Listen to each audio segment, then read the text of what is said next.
meron tayong struggle, ang iniisip na lang po natin dapat bilang isang Kristiyano kasama ko Panginoon. Tama ba? Tama po ba? Yung battle, hindi natin labanan physically but spiritually. Kaya kasabi doon sa kanta, down on your knees, with hands lifted high, yun daw yung dapat natin gawin. Pangalawa, kapag ka po ganun ang concept natin ng battle, okay po? May battle, may struggle, because it's spiritual, alam natin kung saan tayo pupunta. Because the battle belongs to the Lord, we'll go back to the Lord. Tama ba? Pangatlo, doon po sa concept na yun, kailangan natin maintindihan. Kapag ganun yung concept natin ng battle, madali siya na mahirap. Madali siya kasi alam mo kung saan ka pupunta. Mahirap siya kasi yung battleground nandito. At nandito pa tayo sa mundo. Okay po? So kung ganun po, maintindihan natin na kasi discuss Galatians chapter 5 and Galatians chapter 4, maintindihan natin na, ganun pala yung concept nun. Before we start, alam po akong isa na kwento. Ito po ay makikita po natin sa Usbong Lesson 4. At makikita niyo po doon yung mukha ni Ate Joyce. Kasi siya yung front cover ng Usbong. Makikita niyo po yung mukha niya doon. Pero kung isang nangyari in August 5, 2010, ano po ito, ang setting po ito sa Chile. Ito po yung mga Chilean miners na in August 4, 2010, na-trap sila 700 meters below the ground. Wala silang food, wala silang tubig, wala silang oxygen masyado, sobrang nipis for 700 meters. Tapos wala silang way out. At nagkaroon po sila ng stay and duration doon ng 69 days. Kapag wala ng tubig, ilang araw ka lang daw mabubuhay? 7 sabi ng science, 7 days. Meron naman po silang supply, pero for the 33 people na nandun, yung supply nila will just only last them for 2 to 3 days. So paano ka mabubuhay? At ano yung pakiramdam kapag nandun ka na sa ganung senaryo? Wala ka ng choice. Although, merong day, nakalimutan ko po kung anong pinaka-day, ito nakalagay pala, 17th day, di ba nabuhay na sila ng mga butas, tapos sinasalpakan na nila ng pagkain kasi wala silang contact doon eh. Binigyan sila ng technology para lang makita kung ano yung nangyayari sa kanila doon. Binigyan sila ng mga ilaw. For 17 days, biwoy mo yun, 17 days wala silang ginagawa. And that's how we look at doon sa pag-aaralan natin. Nawalan sila ng kalayaan for 69 days. Ano kaya yung pakiramdam doon? Ano kaya yung mga tumatakbo sa isip doon? Siyempre, habang nandun ka, nagugutom ka, nauuhaw ka. Tapos, talagang stress ka. Mapaparanoid ka na, iba nga daw, habang nandun mo sila, nakakarinig na ng mga kabayo, nakakarinig na ng mga ubod, tinaok ng manok, pero nasa ibaba sila. Ganun na yung ganun na tumatakbo yung isip nila. And if we look at freedom, gawalan sila ng freedom for 69 days. Ang dami na tumatakbo sa isip nila, trap sila doon, at wala silang magawa. Wala silang magawa kundi mag-survive at maghintay ng rescue. Medyo kapag kami nag-usapan po natin yung rescue, saka yung waiting time to be rescued, saka yung season kung saan hinihintay natin kumilos sa Panginoon, mahirap yun eh. Why? Because we have the freedom and we are always free to do things kung paano natin siya gagawin. Marami po dyan, ginawa nila sa sobrang paranoid nila, nagbuhay na sila. Nagbubuhay na sila paakyat. Thinking na makakabuhay sila paakyat ng 700 meters. Ang 2,300 feet po, sobrang taas na po nun. Di ba nga, pagkalala kayo 700 meters, mahaba na po yun sa marami na mag-1 kilometer, napakalalim na po yun sa sobrang haba. Marami na silang mga effort na ginawa para makakasa yun. Pero, to no avail. Napagod lang sila lahat habang ginagawa nila. Kung the long story short, mamaya ako, we'll discuss pa yung pinaka-part nito. Pero, yan po yung dinidiscuss din sa i-discuss po natin. Because if we will look at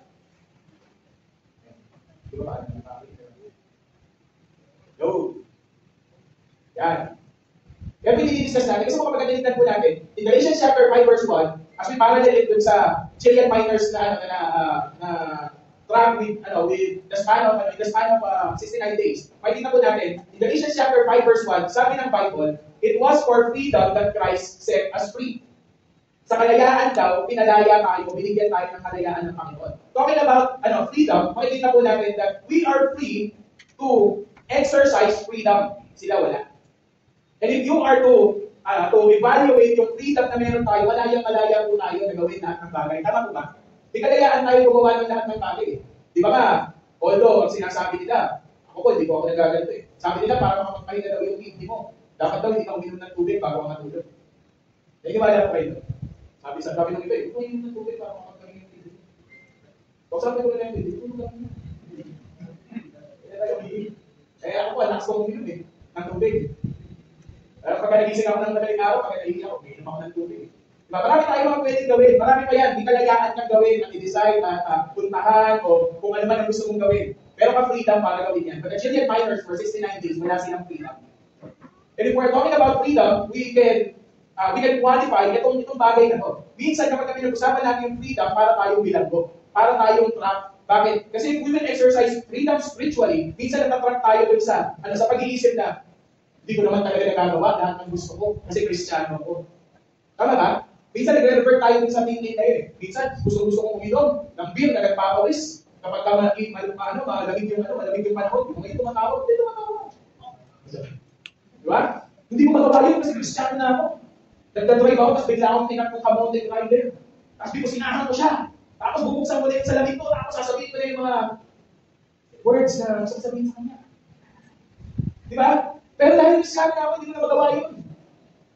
Diba? Sasabihin natin that we are not really free. Sasabihin natin, wala naman talaga tayong kalayaan na gawin. Yan po yung titignan po natin. Because if we will look at it, iano po natin na bakit paano. Ano ba yung ibig sabihin talaga nito? Para po ipasok po natin yung pinaka-study natin with regards to this. Pag sabi po ng Tagalog, para sa kalayaan, kaya tayo pinalagaan ni Kristo. If we are in that disconnect, na minsan parang tayo Kristiyano ka na hindi ka pa rin pinalagaan ng Panginoon. Tandaan natin that, kapag tinignan po natin, yung freedom saka yung free na word in the Greek language, nasa magkabilang dulo siya. At ang pinaka-center point po doon ay yung word na Christ. So, ibig sabihin po that if we are to experience freedom at gusto natin na mapunta in liberty, kailangan nakatali siya palagi kay Kristo. So, kung feeling mo, hindi ka talaga malaya dyan sa mga bagay na yan, tandaan natin, pinalaya na tayo ng Panginoon dyan. Ngayon, we have the benchmark. Meron na tayong basihan kung ano yung dapat natin gawin para sa Panginoon. That's true freedom. Kasi yung freedom natin is veiled. Mamaya makikita po natin yan. Medyo veiled yung pagtingin natin about freedom. Kapag hindi siya nakatali at nakalagay ni Kristo. Kasi kapag tinignan po natin, wala ka kasing freedom pag wala siya. Wala din naman mag-free sa'yo kung wala siya. So kung hindi ka pa free ng Panginoon, baka hindi ka pa talaga malaya. Hindi ka pa talaga nakakalaya dun sa kaligala ng kasalanan. Mamaya patinignan po natin yan. Kasi wala naman talaga nagpalaya sa'yo. Sinasabi mo lang na malaya ka pero hindi ka pa talaga malaya. True freedom, lalo na po spiritual freedom, if we will equate it goes back to Christ. Kapag wala kang Kristo sa puso, hindi ka talaga malaya spiritually. Siguro feeling mo malaya ka kasi malaya na gawin mo lahat ng bagay. Kasi, tapos kapag meron ng mga bagay na nangyari sa buhay mo, sasabihin mo, Panginoon, bakit hindi naman sa akin lahat ng bagay na? Nagkakaroon tayo ng problema, disconnect sa kalayaan, pagka hindi siya nakatama, nakabalik kay Kristo. Tandaan po natin that if we are to look at our sin, kung kasalanan po natin, sa lahat ng mga mistakes and consequences na na-harbor natin ngayon, tandaan po natin, ginawa natin yung isang bagay ng may kalayaan, pero hinayaan din natin na bumalik sa atin lahat ng bagay na ginawa natin ng may kalayaan. Ibalik po lahat ng ginagawa natin. Yun yung sumpa ng kalayaan. Kasi po, malaya nga tayo, pero sa totoo lang, malaya tayong gawin lahat ng bagay, pero sa totoo lang, nakakaligala ka kami. Kapag hindi bumabalik yung kalayaan kay Kristo. Paano po natin mas makikita po yan? Let's go back. Balik po tayo ng konti Galatians chapter 4. Para mas maintindihan po natin yung freedom at kung paano siya nag-work. If we have a disconnect dun sa totoong freedom, sa pag-iisip natin ng freedom, maintindihan natin na Galatians chapter 4, diniscuss na po yan. Ano po yun? Diniscuss po dito yung pagiging slave. Napakahalaga po na ano ito. Napakahalaga po na concept itong pag-aaralan po natin. Bakit? Kasi sabi ni Paul, kapag hindi ka pamalaya, slave ka. Ano po ba yung Tagalog ng slave? Alipin. Meron pa po ba kitang Tagalog ng slave? Ano pa ba? Dito lang ito? Alila. Alipin, alila, ulila. Mamaya pag-itignan po natin yung mga word. Grabe, wordplay natin yung araw. Pero yun mo talaga yun. Ano yun? Ano? Pusan. Ako pusan.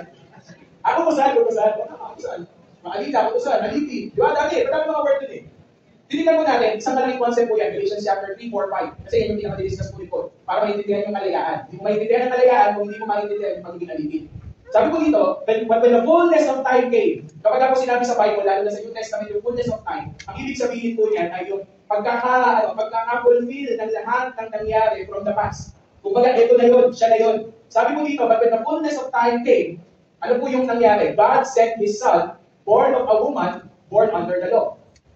Bakit napakahalaga itong concept na to? Kasi yung slavery, nakatali siya sa law. Batas nila yun at utos nila yun na may slaves talaga. Okay? Pero dito po, God sent His Son, born of a woman, a human descent, and born under the law. Nakuha po ni Jesus yung dalawa, being the Son of God. Nakuha ni Jesus yung dalawang bagay na napakahalaga with regards to slavery. Yung humanness at yung pagiging under the law. Kasi doon tayo papalayain ng Panginoon. Let's continue the verse. Pagkatinignan po natin, meron pa po yung nadugtong. Si Jesus, being the Son of God, born of a woman and born under the law, meron po dalawang connect na concept. Ano po yun? Yung redemption sa yung adoption. Yung redemption po, sabi po doon, that He might redeem those who are under the law. Pagka sinabing redeem, redemption, ibig sabihin, ano po yun? Pagka ni-redeem ka. Sa Bible concept, pinag-usapan na ng mga mento eh. Maraming pinag-usapan na ng mga mento. Sa Bible concept, you are bought with a price, tama? Yun po yung pinag-usapan natin, you are bought with a price. Binili ka ng may presyo. Para mapalaya ang isang tao na bonded o kaya slave, kailangan magbayad at magtubo sa kanya. Kasi binili rin siya. Okay po? So, si Jesus, para po mapalaya yung mga tao at yung mga tao can live in freedom, kailangan ng redemption. Sa kanila yung concept na to, alam na nila. Bakit? Mas alam nila to kaysa sa atin. Bakit? Kasi marami sa kanila nakita nila mismo si Jesus. Narinig nila yung turo ni Jesus. Alam nila na si Jesus namatay tapos nabuhay ulit. Kaya sa kanila, madali yung concept na to. Lalo na sila kapag sila dun sa Jewish law. So ano nangyari? Bukas Jesus, may redemption. Pero hindi lang basta redemption. Pero meron pang isang concept na nilagay. Hindi lang tayo ni-redeem ng Panginoon, pero we are adopted. In-adopt tayo ng Panginoon. Saan tayo in-adopt ng Panginoon? Sa pamilya niya. Tama ba? In-adopt tayo ng Panginoon. We are adopted as sons and daughters ng Panginoon. Nabumaba si Jesus dito para maintindihan natin yung dalawang concept. That God will redeem us from the law and we will be adopted and we will go back, be improved again doon sa pamilya ng Diyos. Ba't natin dinidiscuss to, Pastor? Bakit kailangan natin tignan? Bakit natin palaging kailangan balikan to? Kasi tandaan po natin that in the Old Testament, law, redemption, and adoption, sa totoo lang, walang concept ang mga Hudyo ng adoption eh. Hindi sila masyado doon sa adoption as introduced by Jesus in his ministry. Kasi in-introduce ni Jesus yung adoption talaga eh. Pero kapag natinignan po natin, yung Old Testament, forgiveness of transgression. Kaya sila nag-o-offer at that time kasi utos yun. At kailangan nilang gawin yung utos para mapatawad yung kasalanan. Siguro wala naman po dito nag-o-offer tayo sa church natin para mapatawad yung kasalanan natin. Kasi kung ganun lang, malaki offering ng church. Kasi kunyari, kumuha ka ng kalokohan, sabi mo, no. Pwede ko mag-offer. Magtatagay na rin tayo dito. Gawa tayo dito ito, 1,000 kapag nakuminom. Baka 1,000 lang? Pilit ako, araw-araw. Kung 7,000 lang yun. Kasi ganito yung ginagawa nila. And knowingly, yung mga Hudyo at that time, ganun na yung thinking nila. Ganun na yung mindset nila na hindi mo mapatawad naman ng Panginoon eh. Kaya kapag natinignan niyo po, all of the redemption stories sa Bible, ano nangyayari after? Kasi sinashowcase lang naman talaga yung narrative eh. Pero anong nangyayari? Ito, bigyan ko kayo Covenant in Noah. Magandang example eh. Di ba, nilinis ng Panginoon yung buong sangkatauhan nun. Tapos para malinis ka, pupunta ka, aakyat ka sa ark. Tama po ba? Tapos lahat ng nasa ark maliligtas kasi yun Noah's blood. But after the blood, nakadaog na sila, ang ginawa ng family ni Noah, they need to propagate. Tama? Pero may kalabuhang ginawa yun sa anak niya. Sa kanyang tatay. It shows us that the stories of the Bible, although maraming mga tao will be freed from the bondage of sin at naiintindihan talaga nila, pero sa totoo lang, paulit-ulit yung cycle ng forgiveness of transgression sa kanila. Kaya kung i-introduce, kapag natinignan niyo po yung ginagawa ng Panginoon with regards to the story of slavery, redemption, and adoption, palaging nakalagay doon sa restoration of relationship. It's not just only relationship ng Panginoon sa kanang tao, major yun, pero yung tao sa tao, mahalaga yun. Kasi pagka nagkaroon ka ng awareness na mayroong Diyos, you can never, hindi pwede na hindi mo may-apply yan to your fellow, to your neighbor. Kaya ano sabi ng Bible? Meron two greatest commandment ng Bible. Tama po ba? Love the Lord your God with all your heart, soul, mind, and strength. This is the first commandment. Tama? Bakit nakakaloob palagi yung And the second is peace. Ang dami mga may major pa eh. Isip kayo ng isang major na dapat sinabi ng Panginoon na nasundin ng tao. Ang dami Babalik tayo sa 10 commandments. Kapag pumatay, mahalaga yun. Yung Sabat, mahalaga yun. Yung huwag kang makiakib, mahalaga yun. Lahat yan mahalaga. Pero ang sinunod na agad ni Jesus, and it's summarized into 2. Yung pangalawaan po, relationships. Kasi hindi mo masasabi na huli malaya ka kapag hindi mo mahal yung kapwa mo. Because the love of God will spread through this world sa pamamagitan mo. Kaya kung Kristiyano ka na hindi mapagmahal, dapat maging Kristiyano ka na mapagmahal. Tama ba? Kaya kapag ang pinakagitgitan ka sa kalsada, anong gagawin mo? Peace be with you. Anong gagawin mo, di ba? Kasi sa totoo lang po, hindi mo matatanggal. Mahaba man. Pwede natin i-discuss yan, pero i-skip ko na po yan. Hindi mo mapaghihiwalay yung dalawang konsepto na yan. Kaya kapag ang Kristiyano ka, dapat mapagmahal ka rin sa iba. That from Adam and Eve being redeemed but separated. Diba? Na-separate sila, pero nirigid pa rin sila ng Panginoon. Pinagawa sila ng cloth of skin. Unang offering yun. To the ultimate redemption story of Jesus that brings back to God's family in adoption. Binabalik tayo ng Panginoon sa pamilya ng Panginoon through adoption. Kaya mahalaga yan sa concept ng statement. Kasi kapag hindi natin intindihan mo, we'll always reciprocate to our former nature na makasala. Sabi ni Paul dito, habang sinusulatan niya yung mga Galatians, sabi niya, ang pinagtataka ko lang talaga, dati hindi mo nilala ang Panginoon. Dati mga slaves kayo, tapos sinusunod yung nature ng mga hindi maka-Diyos. Pero ngayon, nakilala niyo na yung Diyos, o kaya nakilala ka ng Diyos, cross-reference po yan is in 1 Corinthians chapter 8, verse 3, but if anyone loves God, he's known by Him. How is it? Ito yung pinagtataka, but ito yung disconnect. How is it that you turn your back again to the weak and worthless elementary principles to which you want to be enslaved all over again? Pinagtataka ni Paul, alam niyo dati hindi na kayo dati slave kayo, yes kayo. Pero ngayon, hindi na kayo slaves Pero bakit merong mga panahon na you always turn back and you want to be slaves all over again?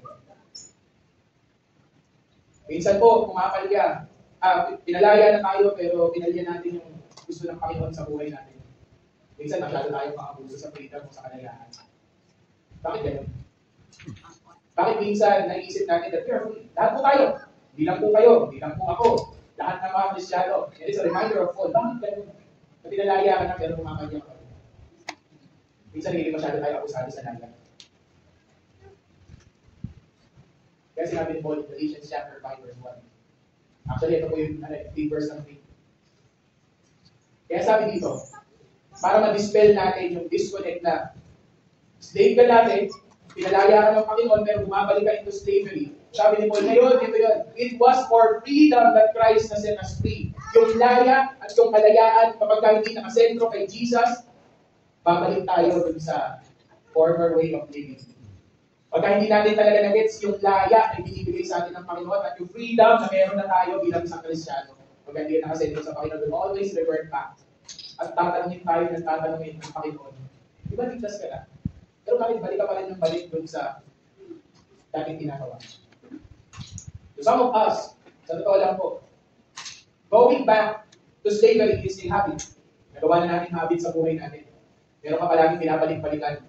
At kapag nakita mo yun, talagang nakakakal yung pangako. Naglalaway ka kapag nakikita mo yun. Pagka nakakakita ko ako ng ads sa Facebook, ako nag-isip na ako. Pagka nakakakita ako ng ads sa Facebook na madaling yumaman, 1xbet. Nakakakal yung ano. Tapos ng game 1, ay game 4, o game 6. Yung lamang ng India sa OKC, umabot ng 25, 30 pakakata, tapos natapos yung game ng 20, tapos lumabas yung yung video mo, naging Fortuner. Kasi sa totoo lang, naging times 10 ata yung bet doon, o times 15. Pagka nakakakita ako, tapos pagka lumahan ka sa EDSA, yung bingo live, makikita ko yung ads na 2.9 billion pesos ang makakalagunan. Nakakalagunan. Lahat ng gusto, lahat ng nasa bangko mo, gusto yung gusto para makuha mo yun. Pero alam mo, wala naman talaga nanagansa sa ganun. So, ganun nga Tapos sabihin mo, hindi, yung business, sugal rin yan. Oo. Sugal rin yan. Pero hindi yung kagaya ng sugal na ginagawa natin doon. Kasi ang business, yung business model na pinag-aaralan yun. Hindi ka lang basta tataya. Tataya ako dyan. Tignan natin kung ano lalago. Ako, hindi ko nago. Kung tataya, hindi ka rin ng business. Pagka ganun ka mag-business, sugal yun. Tama ba ba? Ako nakakalaw. Pagka nakakakita ng mga ganun. Tapos sasabihin sa Galatians siya, alam mo ba, meron po tayo na, meron mga area ng buhay natin na kapag nababanggit yun, o kaya kapag isip natin, we always want to go back and do it all over again. Pero sabi ng Galatians chapter 5 verse 1, it was for freedom that Christ has set us free. Nasa gitna ang Panginoon, si Jesus, ng kalayaan sa kalaya. Kaya wala ka nang dapat pag-isipin. Kasi nanalo na si Jesus at pinanalunan niya na lahat ng bagay. Tataya ka na lang dun sa panalo. Hindi yamado yung sinabi ko. Tataya ka na lang dun sa panalo kasi kapag kami Jesus, laging panalo. Sabi ni Jesus, meron daw dalawang bagay. Meron tayong dalawang bagay that will always counter yung pag-iisip natin na gusto natin to do it all over again. Dalawang bagay lang po, tapos na tayo. We are, sabi doon, therefore. Kung pinalaya ka ng Panginoon, therefore, meron kang dalawang kailangan. Una. So keep standing firm. Sabi ng keep standing firm is to be stationary. Being stationary, sa totoo lang po, yung standing firm ay, double entendre yun. Dalawang parehong word. Kapag meron ka nakita ng dalawang parehong word in the Greek language, ibig sabihin, mahalaga yun. Mahalaga sa isang Kristiyano para hindi ka bumalik ulit, ay yung stationary ka, yung nakatayo ka ng nakatayo. Nakatayo ka ng firm. Nakatayo ka na hinahayaan mo na nakatayo ka doon palagi. Na kapag meron mga temptations o kung ano man na gumugulo sa isip mo, hindi ka lumilipat sa ibang lugar pero nakatayo ka pa rin doon. Magkaiba po yun na dadaraw ka doon, gagawin ulit yung isang bagay, tapos nakatayo ka sa Panginoon. Itanong ko ako sa inyo, bago tayo mag-isip. Kapag kami nagkasala tayo, tinatanggal ba tayo ng Panginoon doon sa pagkakatayo natin sa Kanya? Sa tingin niyo po, kapag nagkasala ka ba, ayaw kasi di ba pag-aking concept sa anak, kapag nagkasala yan, hindi mo pwede matulog dito sa kwarto. Ano ba gano'n? O kaya, walang allowance, grounded ka.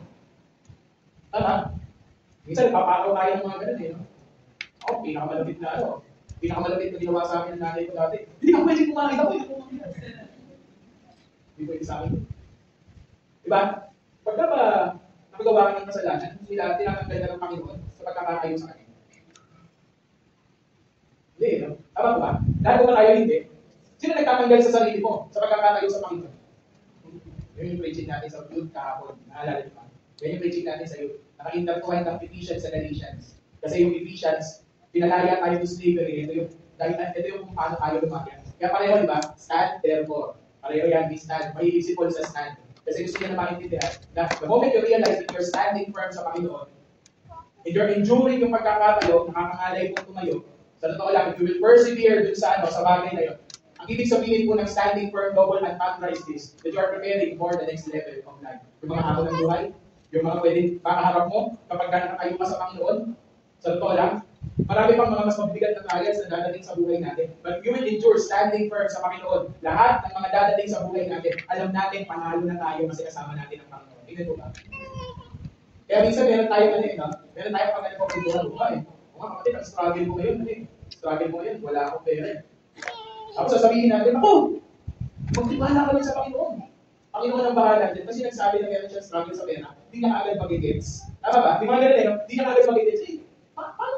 Dapat di ba mas magtrabaho ko? Dapat di ba mas Di ba sinasabi na bawal magtrabaho? Kasi ganun yung rationale natin minsan. Pupunuan natin yung pangangailangan kaysa pupunuan ng Panginoon yung pangangailangan. Tama ba? Kasi constant naman, may trabaho tayo. Ano gagawin mo? Mag-overtime ka? Pwede. Hindi ko naman po sinasabi na bawal.